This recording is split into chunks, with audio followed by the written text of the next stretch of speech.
We're on a road to nowhere. Come on inside.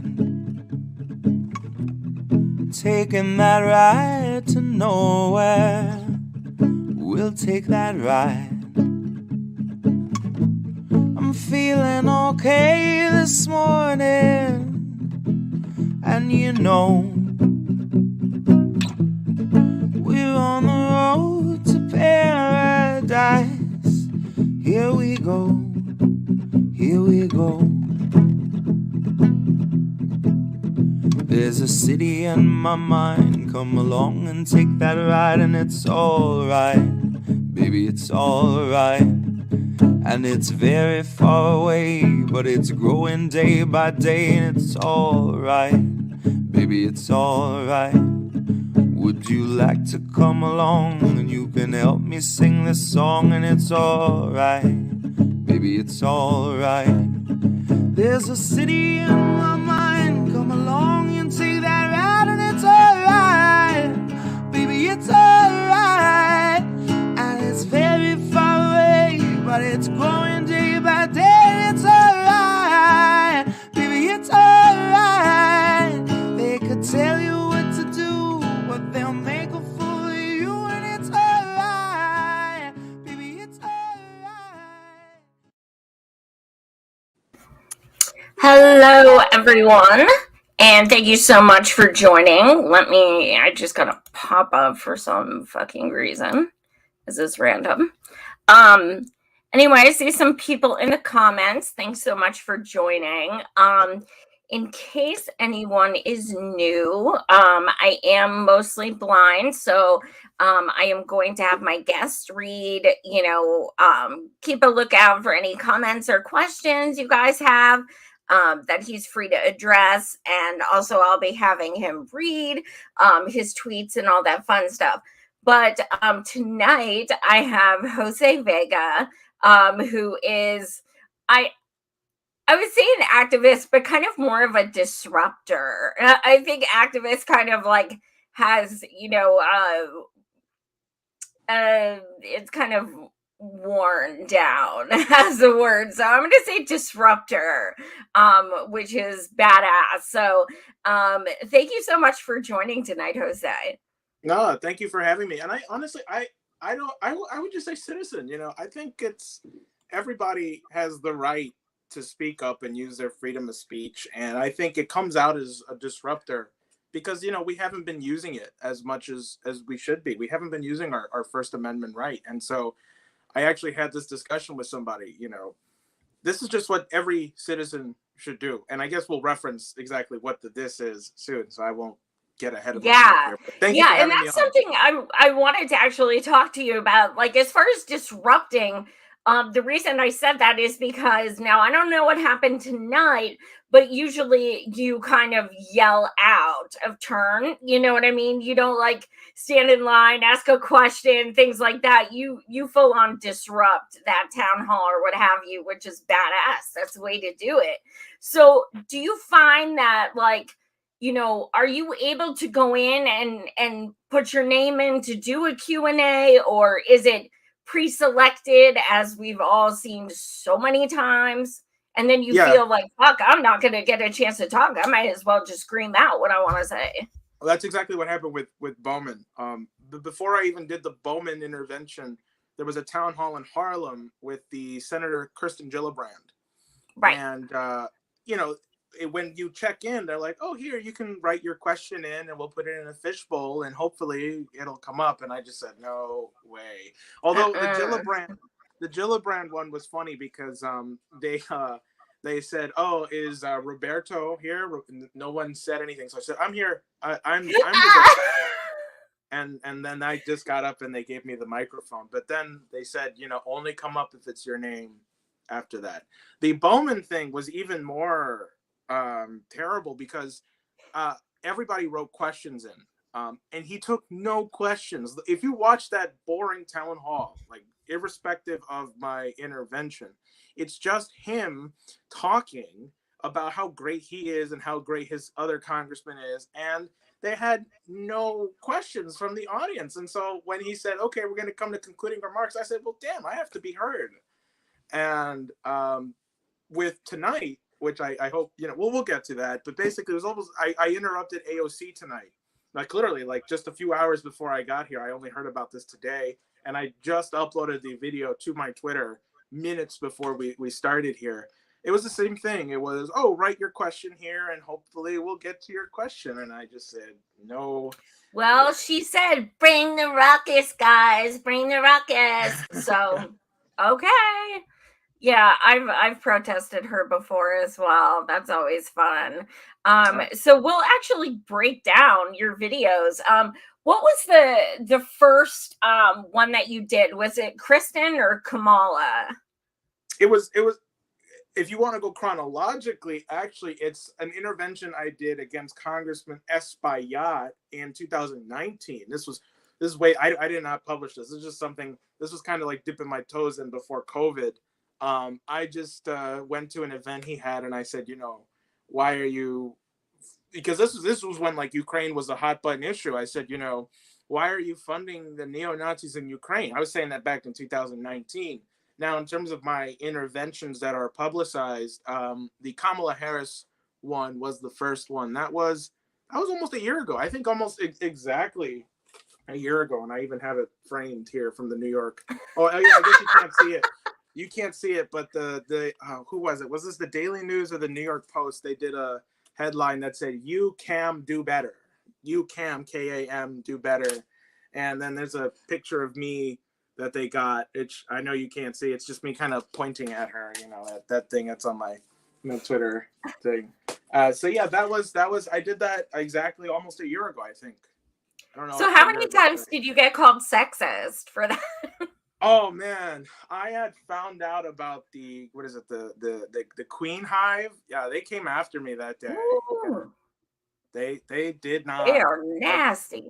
They are, yeah. The Kamala Harris people are pretty nasty. Yeah, that was my first interaction with getting to know them. So yeah. Very bad introduction. Oh, yeah. I've gotten it plenty of times from them. They are relentless. They are relentless, but the story behind that was I had just found out about that in the morning. I didn't know it was going to happen until like a couple hours before. I don't know, 1010 Wins, the radio station, said, oh, Kamala Harris is speaking in the Bronx. That's where I'm from. I'm in the Bronx. So I just kind of rolled over and said, okay, I'm going to go. And I went. And New York City was just coming off of the damage of a hurricane. I forget the name of the hurricane. And people died in their basements in Queens, New York, right? And Kamala Harris has the audacity to come into the city a month after these deaths and say, well, Build Back Better is going to make everything great. And I said, well, wait a minute. So I stood up and I said, wait, 8 people just drowned here in Queens. You're going to say climate change, but this problem was known since 1976 when Carter came and said, listen, this city, this section of Queens is prone to floods. If you get a really bad storm, people can die. So this wasn't a climate change issue. This was a negligence issue, and the blood is on her hands, and she doesn't want to rectify it. So that was the story there. And she doesn't do shit for climate change anyway. So like, why are you trying to, divert attention? And like, that makes no kind of sense. Like, well, they don't do anything. That's the point. Yeah. Yeah, it makes no sense. Let me pull up my Twitter and let me see if I can get this going. Miguel said AOC, America's favorite big booty Latina.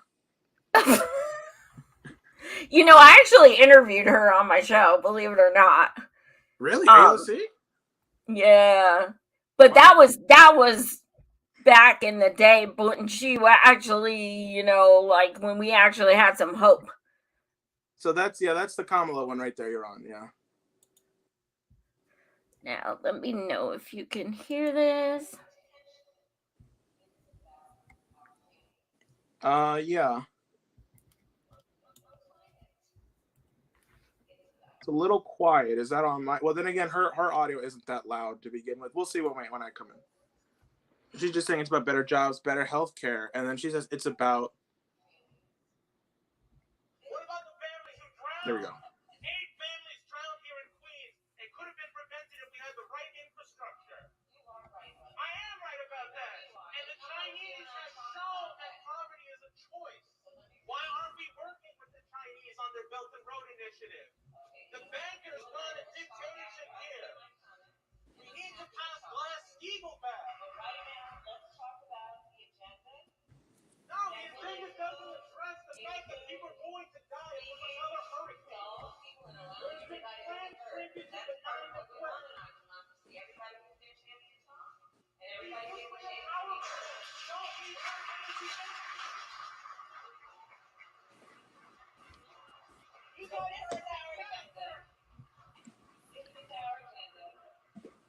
There you go. Yeah, that's about where it ends there. Yeah, and that was a throwback. I had said there, the Chinese have shown that poverty is a choice, is because that at that point, the Chinese, I think, had just declared. Sorry, let me press stop on this. No problem. There we go. Okay.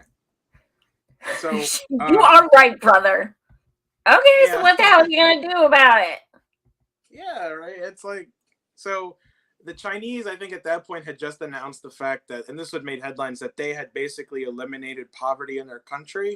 And what they meant by that was that everybody in the country of China is living above what the World Bank determined to be the poverty line. So people were either above the line or on the line, and nobody was below it anymore. And so that was trending at the time, and she would know that. And so I just said, like, they did it. Why can't we? And, they have 4 times the population. The thing that drives me just completely bananas about shit like that, when I've done shit like this too, is the bootlickers. When the people get taken out, but then she's like, freedom of speech, and they're like, but then at the same time, like, we're taking them out also, you know what I mean? It's like, which is it? Like, and then I'm gonna ask, because I know there's gonna be someone in the comments, are you a constituent of AOC or Bowman? No, I'm not. I'm not an AOC constituent, and I'm not a Bowman constituent, but I'm from the Bronx. I'm from the South Bronx, that they claim to love and rep so much. If anything, I'm, but I see that's the whole constituent argument is so stupid, because if you're a congressman or a congresswoman, whatever you are, you have a right to represent the people. You represent the Congress of the United States. And I think anyone from anywhere should be able to go to you if they have an issue. It doesn't matter, right? There are people who hold you accountable in your district who vote for you. That's true. And they should do that. But what do you, like, what is it you do when you're in the Congress voting on bills that affect the whole nation? Are you just going to say, well, I don't really care about this? If you're really trying to pass Medicare for all, is it Medicare only for NY14? Of course not. It's stupid. Yeah, that's why, we, me and my crew at M for All, we spoke with, we went to DC, met with Congressman Ro Khanna from California. We met with Ron Kim from New Jersey. We met with Pramila Jayapal's legislative assistant. We met with fucking Rashida Tlaib from Michigan. Like, we're reaching out to the whole so-called progressive caucus to hold them accountable, and it's beautiful when we get in there and we have that one-on-one time. And a lot of people are like, we're not our constituents, and we're like, actually we are, because you just voted on XYZ, and that affects me and my comrades in other states. And like, that's the thing, like, people have to keep pushing. They're the biggest issue with the so-called left, or whatever people want to say, is that they don't have the balls to hold people accountable. And that's why things like this are so fucking important, because we have to make them uncomfortable. We have to, like, that's our duty. If people are just going to be like, just vote, what the hell has that done for us? Where are we right now? I mean, it's so crazy. So this Gillibrand, now she's California, right? No, senator. She's New York. Oh, she is New York. That's right. So I am her constituent. Oh, okay. Now, this video just cracked me up because she's just sitting there. You know, she has a notepad and pen. She's not writing shit. She's just doing this so she doesn't have to make eye contact. Oh my God. I couldn't help but laugh. This shit is funny. So give me a second, guys. I'm going to pull this one up. No problem. Lady Alex M said, expecting and asking these assholes for anything is futile. Yes, that's true. I agree. Well, I don't know if I completely agree with that. I mean, I think AOC once stood for something, and I like to think there's a conscience in there where she might want to do something good someday. You know, some of these older establishment people, they're probably corrupt all to hell. But people like AOC, maybe somewhere in there's still something they want to, you know, they can pull themselves out of and maybe do something good like they wanted to. I honestly think it's so far past that. I mean, the way she's been praising Biden and stuff, I just think it's so far gone. She's literally doing Taco Tuesdays with Pete Buttigieg. Literally. Like that's bad. I don't know. I have very bad. I have an optimistic view of these people. I which don't get me wrong. I know they're corrupt to hell and back. I know they are terrible.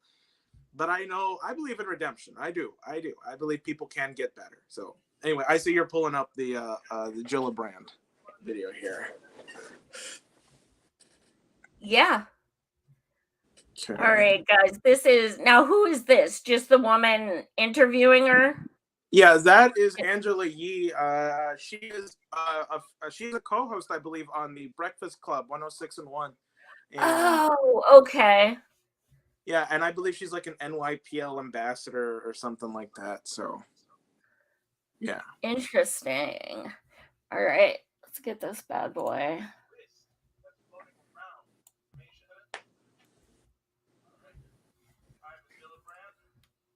My name's Joe Vega. I'm a proud Bronx resident, born and raised here.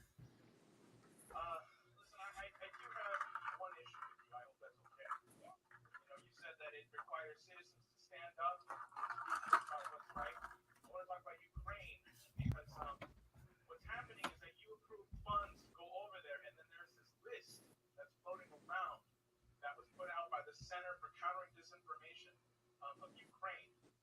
The problem is that you have American candidates, American citizens there who are critical of America's foreign policy, who are on this list, and you have received the letter. You and other members on this committee of intelligence. Yeah, the video audio is a little low. Historically, these are hit lists, and you and Senator Schumer and other senators voted to send funding over to Ukraine, and this funding is being used to put American candidates, American citizens on this hit list. There are people right now who are critical of foreign policy who are at risk of dying because they disagree with this war, they disagree with the funding of this Ukrainian-Russian war, and they disagree with the provocations of the United States funding Ukrainian Nazis since 2014. So I'm here to ask you, because one of the people on the list is Diane Sayre. She's a LaRouche independent candidate who got her name on the ballot, and she's on this list. What's the list? I don't know about this. Well, you should know about this, man. Tell me about this list. Who wrote the list? This was written by the Center for Countering Disinformation, and on that same day, Andrei Shapovalov called everybody on this list an information terrorist, okay? It's right here. It was organized by the U.S. Civil Research and Development Fund. Okay, CRD. What is the U.S. frame? Tell me a little bit about the U.S. Civil Research Fund. Ma'am, you voted to fund this. Not that list. No. Yeah, no, we voted. When I voted, I'll tell you I voted. Oh my God, I can't. What is this list? What is the list? So there is a second part to it, but I can just basically summarize what she said, where she just basically repeated. Miguel asked how long ago was that? That was August, I believe. Yeah, August, something like that. That I did that. Yeah. And basically what she says is, well, I don't really know anything about this list, but if you follow up with my office, we can figure it out. And the list that I'm referring to was this list. It was like 40 names. Now there's more names on it. That was put out by the Center for Countering Disinformation of Ukraine. And they put people, it was 70 names. They put people like Rand Paul, Tulsi Gabbard. They put Diane Sayre, who I'm a staffer for. She's an independent running for U.S. Senate here in New York against Chuck Schumer. They put her that explains it. They put her name on this list, and they called her an information terrorist. And it's basically a hit list because Daria Dugina, Alexander Dugin's daughter, was also on this list, and then she ends up dead. Okay, and so we went into rapid mobilization like, whoa. If you disagree with this war, okay, nobody should be dying because they believe that the United States should not be funding NATO and sending weapons to Ukraine and to neo-Nazis. Nobody should be killed for that opinion, even though we are in a war. Nobody should be dying. No American citizen, no citizen should be dying for just disagreeing with foreign policy. And so that was the basis behind that one. And actually, I did get to go to DC, and I did get to talk to somebody in her office. And I'm not allowed to say too much because there are some developments on there. Hopefully, we'll follow up and see if something happens there. But I can't say more on that. But that's basically what happened, and that was fun. So, yeah. Well, it's like, I mean, imagine being labeled any kind of terrorist when you're anti-imperialism. Yeah, right. That's fucking ironic. Like, yeah, bananas. So exactly. That, first of all, I just want to say the way you started the conversation was the best way you could have. I have a criticism, if I may say. That automatically puts them on a okay, and then they can't get defensive because you already asked and said, okay, I'm going to give you a criticism, and they agreed. So that was absolutely the best way, and it worked because she was like fucking like her head was going to explode. Right, she couldn't just she couldn't dismiss me as some crazy guy saying something crazy. And the other thing too is like I know what I'm talking about, right? And she knows because she's actually on the she's on the committee of intelligence, right? So she would have briefings on this. We've made letters to her office from prominent people too, that go right to her desk. We know she knows what we're talking about, and she's feigning ignorance. So. Yeah. Now, when you say we, are you part of a group, or it's just you and some friends, or? Oh yeah, yeah. So first of all, I'm on the campaign for Diane Sayre. She's an independent, a LaRouche independent candidate running for U.S. Senate. Other than that, I am a LaRouche activist. I'm with the LaRouche movement. That's who I am. That's who I've been with since I was 15. I'm 24 now, and.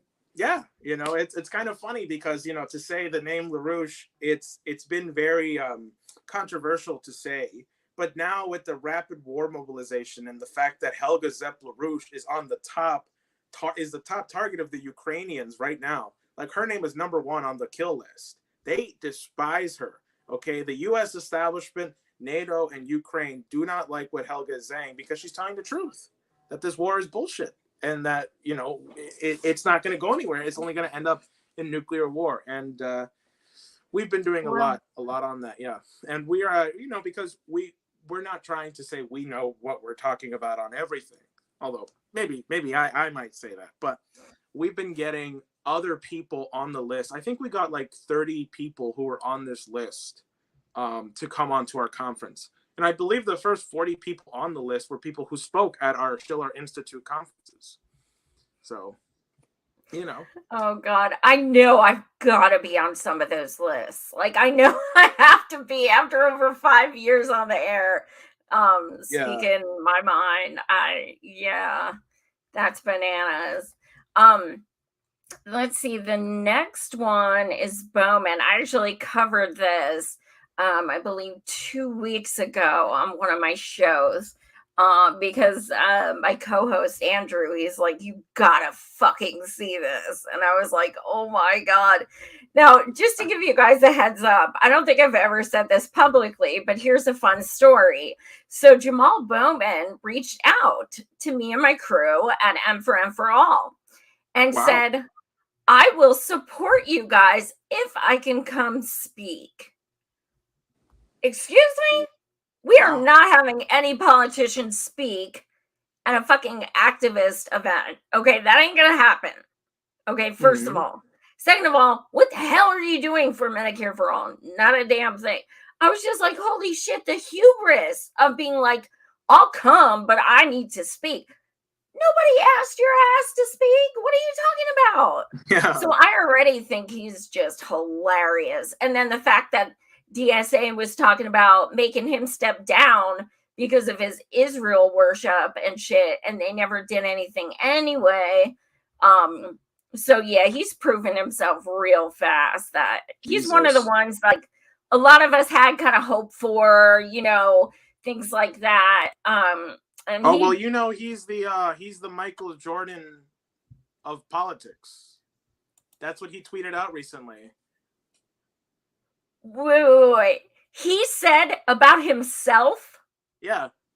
That actually, to be even more specific, he said, I'm the Michael Jordan.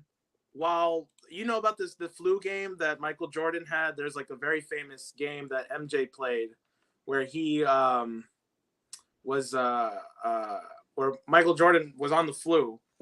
He had the flu, and he played like a pretty big, important game, and he won while he was on the flu. And so he said, I'm Michael Jordan on the flu of politics. I'm not kidding. I hope he didn't delete it. What the fuck? Who says that about themselves? Is that the one he deleted? Because I was looking at the post you shared, and there's one where you shared the response, and when I went to look at what the response was to, it said Bowman and why, but it was deleted. Oh no, that could have been that one because I'm sure he got ratioed to hell for that. What he deleted was an announcement tour that he's doing across the country, and then I replied to it, but I guess he deleted it because there was a date wrong because he reposted it with the right poster. But I found the tweet. He posted this on October 6th. He said, I'm Michael Jordan playing the flu game when it comes to the government showing up for the people right now. Wow. And then if you look at the responses, it's great because it's just like people just like shitting on him and really like going at him. So I think it's hilarious. Wow, please send that to me in DM. I gotta fucking retweet that. That's amazing. Oh my God. Yeah. I gotta follow these people because I don't follow them. I just mute them. And then I'm like, I miss these gems. Yeah. Let me see. Let me pull this video up. Let me see.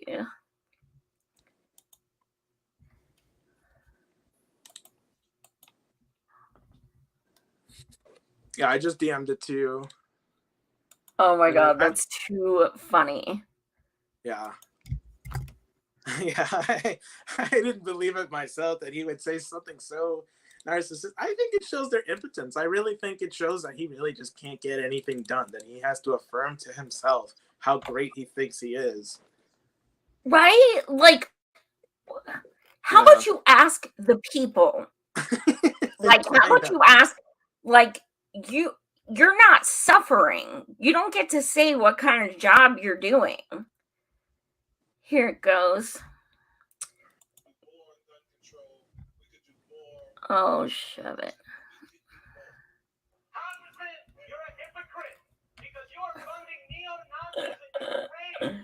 Let me rewind this. We could do more on gun control. We could do more with regards to the black agenda. We could do more. Congressman, you're a hypocrite because you're funding neo-Nazis in Ukraine. They are wearing the Ukrainian, they are wearing the Black Sun symbol, the same symbol that the Buffalo shooter used. The same symbol that the president who almost killed the vice president in Argentina used. You say you want to advance the black cause, but you are funding the same people who kill in the name of white supremacy. This is the foundation. This is the foundation of our democracy, freedom of speech. Stick around and I will have a conversation with you right after the end. But let me get to the conclusion. Stick around. I promise. I got you. The foundation of our democracy is freedom of speech. Freedom of speech. So we appreciate that, and brother, I will talk to you again. Okay, so we had another Kamala, essentially. Yeah, But because I'm sorry, go on. No, go ahead. Yeah, because he did talk to me afterwards, and please tell everyone what happened, because he it's was very so surprised predictable. that I actually stuck around. Like yeah, I'm gonna stick. You said to stick around. I'm gonna stick around if you want to talk about talk. And basically he came up to me and like I tried to shake his hand. And he was like, "Well, come on, man. What was that about?" And so I just said, what are we gonna do about this issue of the Ukrainian Nazis? And he said, first of all, are you even my constituent? And I said, well, no, I'm from the South. He said, okay, brother, listen, you could have pulled me to the side and you could have, talked to me one-on-one and we could have figured this out. You didn't have to interrupt me like that. And he said, secondly, like, you're not even my constituent. Like, why don't you go talk to your congressman, Richie Torres, about this? And I'm like, whoa, you're the one who's voting to send money to neo-Nazis in Ukraine. Like, this affects me too. I don't care where I'm from. I don't care if someone from California comes over here and yells at you. They should. You should not be funding nuclear war right now. That's exactly what you're doing. And he just said, well, and so I just said, so like, what are we going to do about this? And I believe his exact quote was something like, well, we're going to continue to do the work that we came here to do. Something like that. I wrote it down on that tweet thread. Oh my God. Let me pull it up now, because it really did. I think Jimmy Dore did a segment on it, and it was hilarious because his co-host said that at that moment it's as if he just came, if he's becoming like a werewolf and turned into Kamala right in that moment, and then said that quote, "We're gonna continue to do the work that we came here to do." And oh man, which is what? Which exactly? It's like, what does that mean? It's just program as usual. You're just gonna keep funding neo-Nazis in Ukraine. Hold on, I'm just trying to find his exact thing because I wrote it down the moment. And then the fact that he's like, you could have pulled me aside. Well, here's the thing. I've gone to enough town halls to know these people literally run after they leave that stage. There is no guarantee you're going to have that opportunity to pull them aside at all. Yeah. Plus, you want to make a spectacle. You want people to hear it too, because you want everyone to hear that reaction. Their response should be public. Well, yeah. I mean, his constituency should know what he's doing. And actually, absolutely. Somebody sent me a report. Somebody who lives in the area and covers local politics sent me a report that continues to come up in the media. Here we go. Yeah, they wrote to me, a contact who is around left circles in Mount Vernon said in passing last night that the intervention of Jose Me, who he describes as a heckler, against Jamal Bowman is continuing to be a topic in the media. He said that Bowman has been asked in different venues about his non-response to the charge made against him by a heckler. And in some instances, Bowman just says he didn't respond because the heckler was not from his district. That didn't seem to get the response he wanted. So the issue lingers of why he didn't and couldn't respond.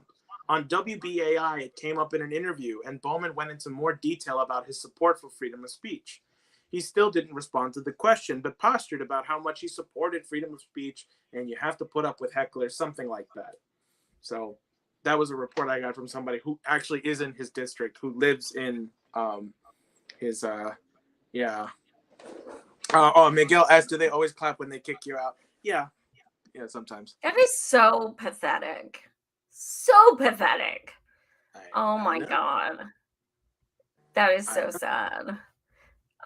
Those are the vote blue no matter who people, like, without a doubt. Here we go. I found the quote. He said, so Bowman said to me, so when I said, what are we going to do about the Nazis? He said, we're going to keep doing what we're doing on the work we're doing. That's what it was. So yeah, it's like, as the Jimmy Dore guy said, you know, it's like he morphed into Kamala right there just to give me that answer. That's exactly what that sounds like. Yeah. We're going to keep doing what we're doing. It was a debate. It was a debate. It was a debate. It was a debate. Yeah, that's exactly what he sounds like. Wow. Okay, so now we will get to tonight. Dun, dun, dun. Yeah, so you got an email. I guess you're on AOC's email list. You got an email that said that she was doing a town hall tonight. And you decided to go. So why don't you tell me a little bit about, like, what was her purpose in doing a town hall? Like, was there a specific topic? I think it was just about midterms, filling people in, because she is still a candidate. She is running against her Republican opponent, whose name escapes me. I think it's like Tiffany something or something Forte. And but she was just trying to fill people in on like what the Inflation Reduction Act was, trying to fill people in. Sorry. Pause. No problem. Okay, sorry. Okay, I'm sorry. Continue. Oh, no problem. Yeah. So so it was just like a kind of like, hey, you know, here's what we're doing with the inflation. Here's all the non-things that we're doing to make you think we're doing something good.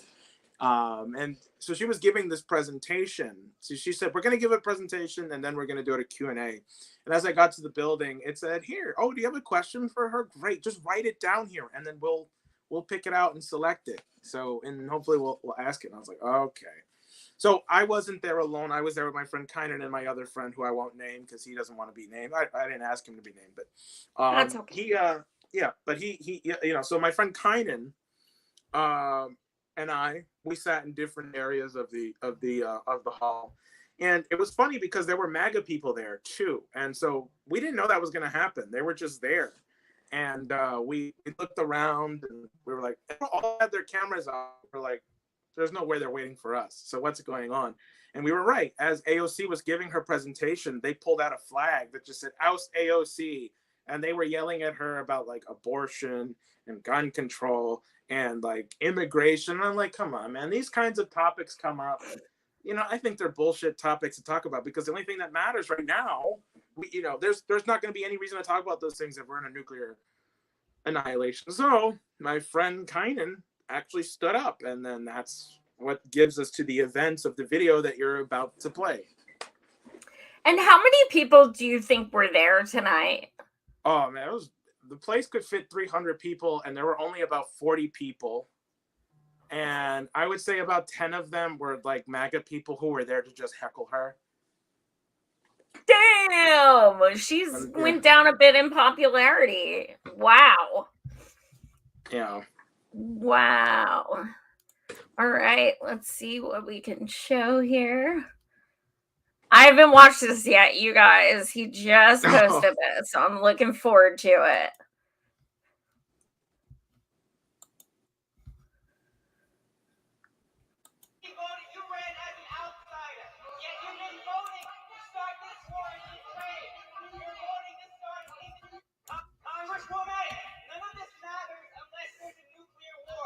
You voted to send arms and weapons to Ukraine.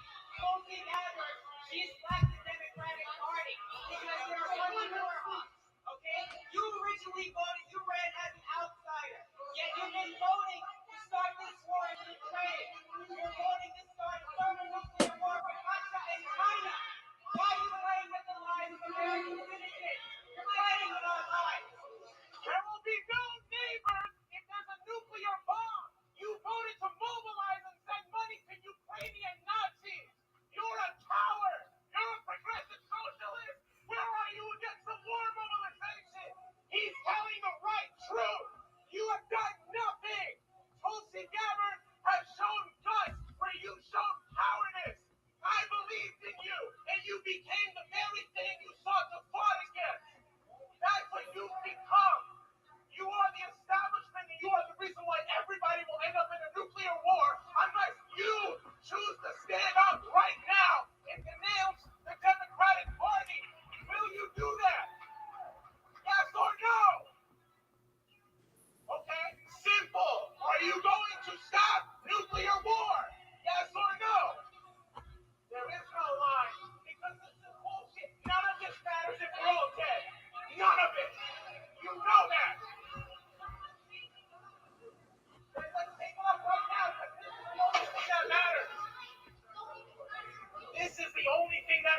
so it was really hard to hear what she was saying. What was she going on about? She was just saying, she was just basically, she said, "You're being rude right now." You're being rude. Yeah. She just said, "You're being rude right now." And, there's a line of people who want to ask questions, but there wasn't a line. That's the thing.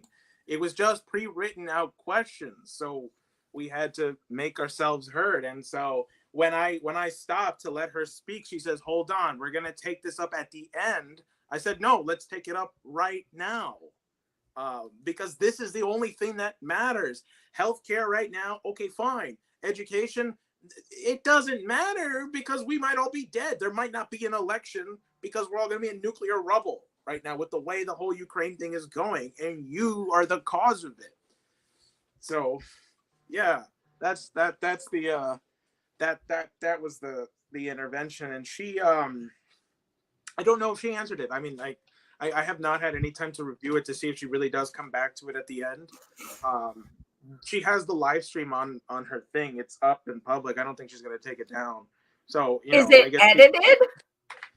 I don't think so. She had that start. It was just live. It was live. That's where I got the first, in the first 4 seconds, when you hear my friend say, "Congresswoman, you're a coward," or whatever he says, I took footage from the live stream just so that there's some visual there. Oh my God. Yeah. Let's see here. Wow. And Yeah, so how red quick wine. did she leave after she got off the stage? Say that again? How quick did she leave when she got off the stage? That's a good question. I don't know, because to her credit, she still kept going. I was the one escorted out. So after that, what you don't see is you see some guy come up to me. And that guy was one of the Republican people who wanted to come up to me. And he was basically telling me, like, "Hey, man, listen, I agree with what you're saying, but you got to calm down or they're going to kick you out." And that's exactly what happened. The Secret Service guy, or whatever this guy's security was, he came up to me and he said, "Come on, buddy, you got to go." And the Republican dude was like, "Whoa, whoa, if he promises to sit down and be quiet, can he stay?" And the security service guy said, "No." So we got to go. And so I was escorted out. She did stay, I think, for another 40 minutes or so. Basically but like at that point, like a lot of the Republicans, I think, were just forced to leave. So she kind of just had the people who were already supporting her there. And she just stuck to the same bullshit kind of questions of like, "Here's what we're doing. We made healthcare cheaper for you. And we made drugs a little cheaper for you. And, you have to pay a little less now for education." And again, though, I have to review and see if she does talk about Ukraine. I don't know if she does or not. So, yeah. Wow. So that was fun. Yeah, it's frustrating. Like, it feels good to rip into these people, but at the same time, their responses are so predictable that it's frustrating. Because, I mean, do you anticipate anyone ever saying genuinely, "Let's talk, and you have a point"? Will they listen to you? Yeah.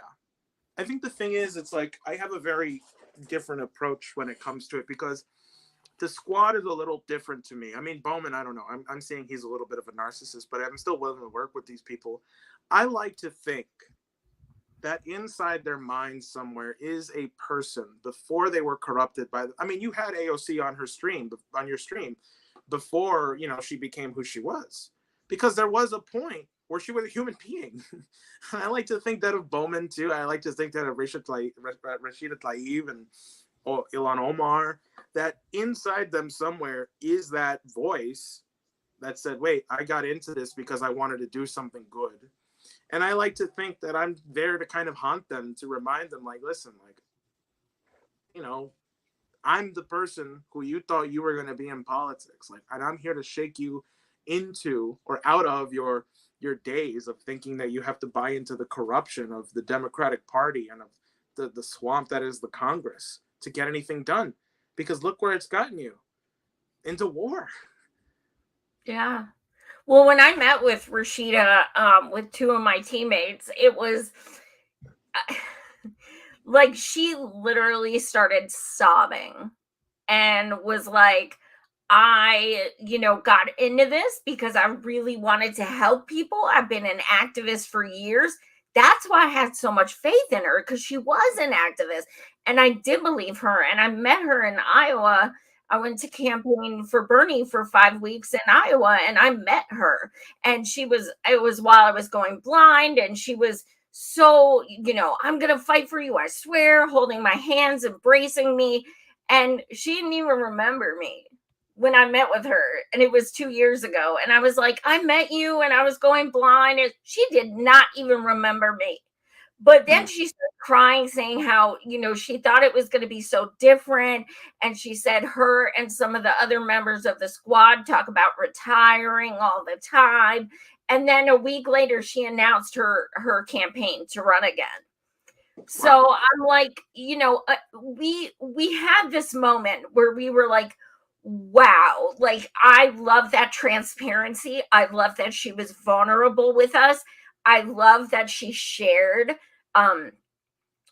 candidly why she got into this and everything. But then the meeting was over, so it's like, do I believe she has something in her gut? I do. It might be this big, but she's the one squad person, or whoever you want to say, that I think still has a bit of activist in her, because she publicly trashed Hillary Clinton and stuff like that. So that took balls. But I don't really see any of them. AOC is a celebrity.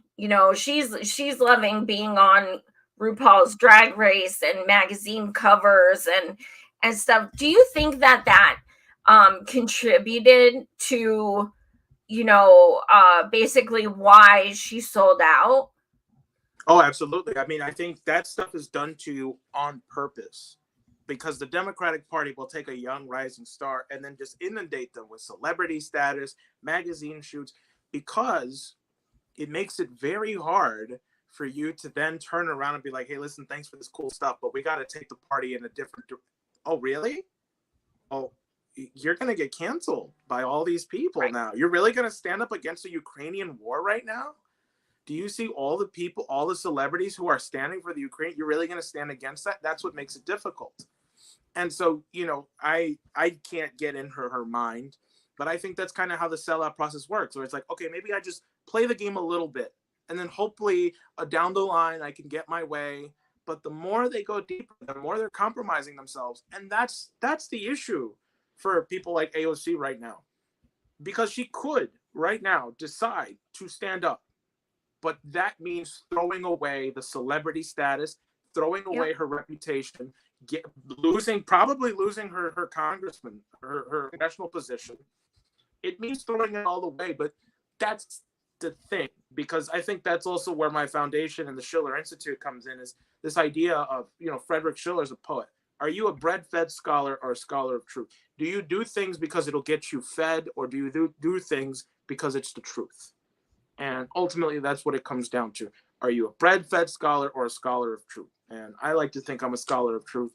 And I like to think that, maybe AOC will do something right. And I myself, I want to run for Congress against Richie Torres in 2024, because that's my congressman. Richie Torres. He's my Richie Torres. Okay. He's another one. He's also an Israel apologist. He gets a lot of money from Israel to kind of deny the Palestinian conflict. He downplays it, and it's a whole thing. But he's my congressman, and he should not be there. I genuinely do not believe he should be there. I think I could do a better job, and I want to be the first independent to beat and get in Congress. And also because the South Bronx is, as of 2018, this could have changed. It could be San Francisco now, but as of 2018, the South Bronx is the poorest congressional district. It is the dumbest. It is the most obese, according to statistics. It is the most illiterate district, and that's where I'm from. And I love this place, and it is being done that way intentionally. People like to talk about systemic racism, but they don't do anything about it. And you know. And I think that's the other thing too, because you have to go into the Congress. Like I believe if you want to go into politics, you have to take a scorched earth approach. You're going to have to make enemies everywhere you go. You have to be denounced by everybody. That doesn't, and only then I think can you actually make real change to get into the position of power that the people who don't want you there, you know, when they throw everything at you and you still get in, that is when you're at the position where you could actually do something real and rally behind people. Absolutely. What is your message to people who think that, calling people out on Twitter is some kind of, revolutionary thing? Like, what do you say to encourage people to do more things like this, to hold them accountable? I think just do it. That's it. You know, the thing about Twitter and social media period is that it's a matrix. It's a domain that you don't control automatically. But there are things you can bring outside into the domain that will allow people to see what you did outside is what matters. And see, that's the thing, right? We can sit here and complain about how bad all of our politicians are. And trust me, we could probably be here for hours talking about how this person is this person. But I guess my message is this, be a citizen, don't be a subject, because a citizen has a right to their country. That if the government really does start to fail, and this is actually in the Constitution that some people like to hate, some people like to love, but in there it says if it becomes destructive, you have the right to abolish it and change it. Overthrow that shit. Yeah. And I'm a big believer that the Constitution is you. You are the Constitution. Does it have flaws? I don't know. Is it perfect? I don't know. But it is you. And because it is you, you have to use it to your benefit. And that's, what I think people should do. Use the First Amendment right. Speak out against these people. Hold them accountable. And shake in their minds a time when they believe they could do something right. That's your job. And I guess I'll just end it off with one of my favorite quotes from literature. This is from a story that Edgar Poe wrote, but he's also quoting Chamberlain. He says, what say of it? What say of conscious grim, that specter in my path? In other words, what is this ghost in my way? It's my conscience that haunts me. And I think everybody should personify the conscience of their elected officials, go out there and hold them accountable and haunt them. That's what I say. Absolutely. Well, where can people find you if they want to follow you and see your videos, things like that? You can go to my Twitter at HoseBTrigga, JOSBTRIGGA. And the story behind my name is simple. Hose B because Hose A was taken. So, and Trigga, I don't know. I made it in high school. So, and I just never changed it. So I guess I was trying to be a rapper or something. I don't know. So, yeah. So, all right, Trigga on Twitter. Yeah. Thank you so much for joining, and thank you. Keep doing what you're doing. More of this, please, you guys. Like, they need to be uncomfortable. Make them uncomfortable. And it's my kink. Like, it feels so good to just put them in their place and be like, okay, here's the thing. Like, it is awesome. So definitely do it. It's freaking amazing. Thank you guys so much for watching. Smash that like button, smash subscribe. My Twitter is at SavageJoyMarie1. My next show will be Monday, Postmortem Breakdown, 9:30 p.m. Eastern. And that's with Comrade Andrew, and it'll be on Real Progress in Action. So thank you guys so much. If you have any extra dollar bills, y'all, my Patreon, you could do for as little as $3 a month. And it just helps me with my streaming, costs, my blind accessibility equipment fees, like things like that. So it really does help, and I appreciate it. But again, thank you so much, Jose. I appreciate it, and thank you all so much for watching. Thank you for having me on. Absolutely. Take care, everyone. Much love. Okay.